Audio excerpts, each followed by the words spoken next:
ఆయన్ని ప్రశ్నిస్తూనే ఆయన ఒక ఎక్స్ మినిస్టరు అని చెప్పి గుర్తు చేసే ప్రయత్నం చేశారు. అయితే ఆయన్ని రెచ్చగొట్టినప్పుడు కానీ మీ పార్టీకి సంబంధించిన వారు ఆయనకు సంబంధించినటువంటి మహిళలమైన మా మీద దాడి చేసినప్పుడు కానీ మీకు ఆయన ఒక ఎక్స్ మినిస్టర్ అని మీకు గుర్తు లేనట్టుంది. అయితే ఎనీహౌ అసలు ఇది మొత్తం ఎక్కడ మొదలైంది?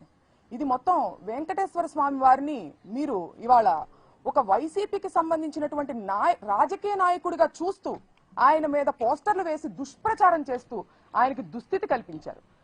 ఈ పాపాన్ని అంబటి రాంబాబు గారు ప్రశ్నిస్తూ ప్రజల్లోకి తీసుకెళ్తుంటే దాన్ని డైవర్ట్ చేసేదానికి ఇవాళ ఆయన్ని రెచ్చగొట్టి ఆయన మీద దాడులు చేసి ఆయన ఇంటికి సంబంధించినటువంటి మహిళలమైన మా మీద దాడి చేసి ఆయన్ని అరెస్ట్ చేసి 36 అక్రమ కేసులు ఇవాళ ఆయన మీద బనాయించి పీటీ వారెంట్లు వేస్తూ ఆయన్ని ఇబ్బంది పెట్టే ప్రయత్నం చేస్తున్నప్పటికీ నా ఆత్మస్థైర్యం నేను కోల్పోలేదు, న్యాయం మీద నాకు నమ్మకం ఉంది అని చెప్పి పార్టీని ఉత్సాహపరిచే పార్టీ శ్రేణులను అభిమానులను ఉత్సాహపరిచేటువంటి ప్రయత్నంలో భాగంగానే ఆ సైగలు చేశారు తప్పితే ఎదుటి వారి ఇంటి మీద దాడులు చేయమని సైగలు చేయలేదని కూడా ఇవాళ నేను గుర్తు చేస్తున్నాను.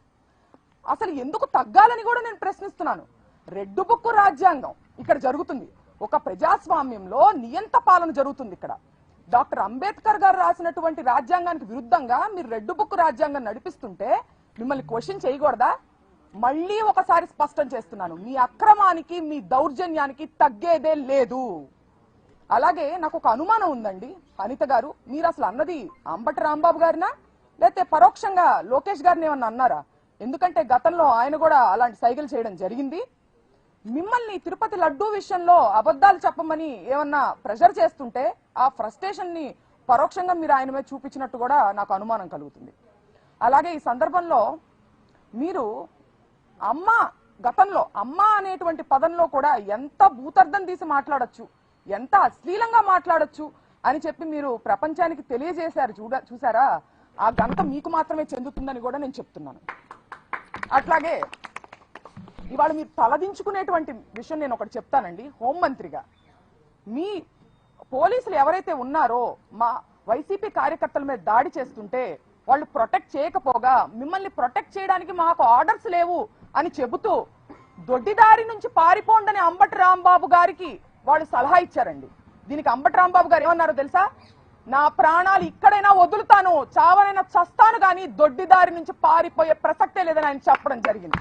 మరి మీ పోలీసుల పనితీరు ఎట్లా ఉందో ఒకసారి మీరు ఆలోచించుకోవాలి. అలాగే ఇదే సందర్భంలో మంత్రివర్యులు లోకేష్ గారు మాట్లాడుతూ సీఎం గారి తల్లిని అన్నారు అని చెప్పి ఆయన అనడం జరిగింది. సీఎం గారి తల్లి అయితే ఒకటి, ఇంకొకరి తల్లి అయితే ఒకటా అండి? తల్లులందరూ ఒకటే కదా.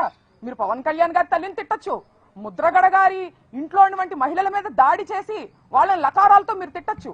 ఇవాళ అంబటి రాంబాబు గారి ఇంట్లో మహిళలమైన మా మీద దాడి చేసి మమ్మల్ని తిట్టచ్చు.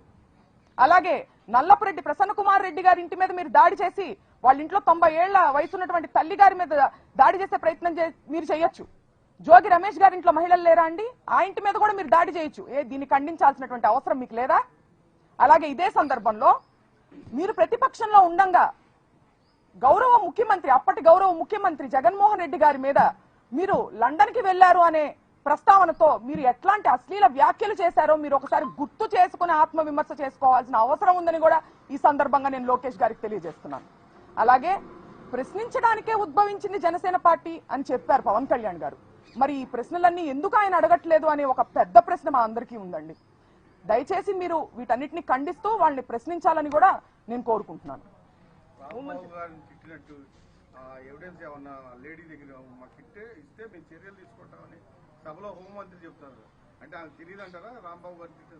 అంటే ఎంత దురదృష్టం అంటే అండి, ఇవాళ ఆవిడ మహిళ ఒక హోమ్ మినిస్టర్, ఒక రాష్ట్రానికి సంబంధించిన హోమ్ మినిస్టర్ అనేది ఆవిడ మర్చిపోయారు. కేవలం ఒక టీడీపీకి సంబంధించినటువంటి కార్యకర్తగానే ఆవిడ స్పందిస్తున్నారు. ఇరుపక్షాల ఉన్నటువంటి తప్పుల్ని ఖండించాలి వివక్ష లేకుండా అనేది ఆవిడ బాధ్యత కాదా? ఇటు పక్కన వాళ్ళ గ్రంథాలయం చైర్మన్ వందన గారు చేసినటువంటి వ్యాఖ్యలు ఆవిడకి చేరలేదా? అవి రెచ్చగొట్టేటివి కాదా? గల్లా మాధవి గారు తరువాత రోజు దాడి జరిగి అరెస్టు జరిగిన తరువాత రోజు కూడా ప్రత్యక్ష ప్రసారంలో కూర్చుని ఆవిడ మమ్మల్ని బెదిరిస్తూ రెచ్చగొట్టేటువంటి వ్యాఖ్యలు ఖండించాల్సినటువంటి బాధ్యత హోమ్ మినిస్టర్ గా ఆవిడకి లేదా అని సందర్భంగా నేను ప్రశ్నిస్తున్నాను.